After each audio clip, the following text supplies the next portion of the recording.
Oh, this one drives me crazy. I'm looking for a C in a B area, or I'm looking for a B in an A area. First off, it makes it sound like you just got out of some guru's boot camp, and this is what they told you need to do.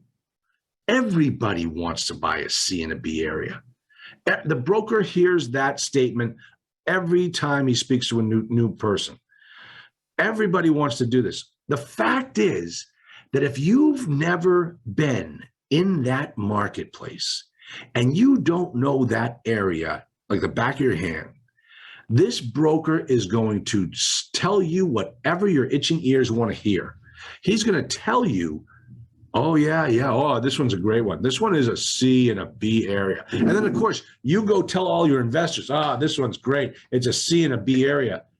And all of a sudden, somebody asks you, well, have you ever been there before? No, but we're going to go out there. We're going to, do the full due diligence. Wait a minute. If you've never been there before, how do you know it's a C in a B area? You've never even walked the streets. There are some cities where if you miss it by one street, you miss it by a county mile. That's how tight. I mean, Cincinnati's that way. Baltimore is that way. So whenever you are looking at talking to a broker, don't say I'm looking for a C in a B area. What you really want to say is I'm looking for a solid value add deal. That's what I'm looking for. Well, of course, everybody is. But you're not going to use this line, I want a C and a B or a B and an A. And just for the record, just so everybody understands what this really means, is there are two, whenever you're trying to increase the letter value of a property, it takes two things.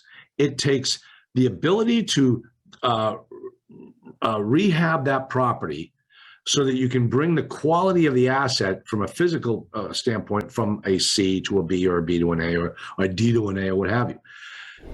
That's the easy part. That just takes money. As long as you got enough money, you can put lipstick on a pig and make it look gorgeous. But it doesn't mean that the class of tenants that you need to get into that property in order to make your value strategy work are going to cross the line and live there. That's the key. So when you look at a property, don't just look at like, oh yeah, this is a B and a C or C and a B or what have you. Think to yourself, okay, for this to work, for this to really turn the corner and become a nice repositioning, I have to get a B class tenant to walk down the street and sign on up. Think about who B class tenants are. They're your nurses who just got out of nursing school and they're bunking up with roommates with somebody else from the nursing school. It's your newlyweds who are looking to get into an apartment and then save their money so they can buy a house. So you have to think to yourself, will a newlywed husband want to bring his new bride into this neighborhood and invite the new father-in-law into that neighborhood every Sunday night for dinner? Or does that new father-in-law have to step over chalk marks of a dead body every time he goes there?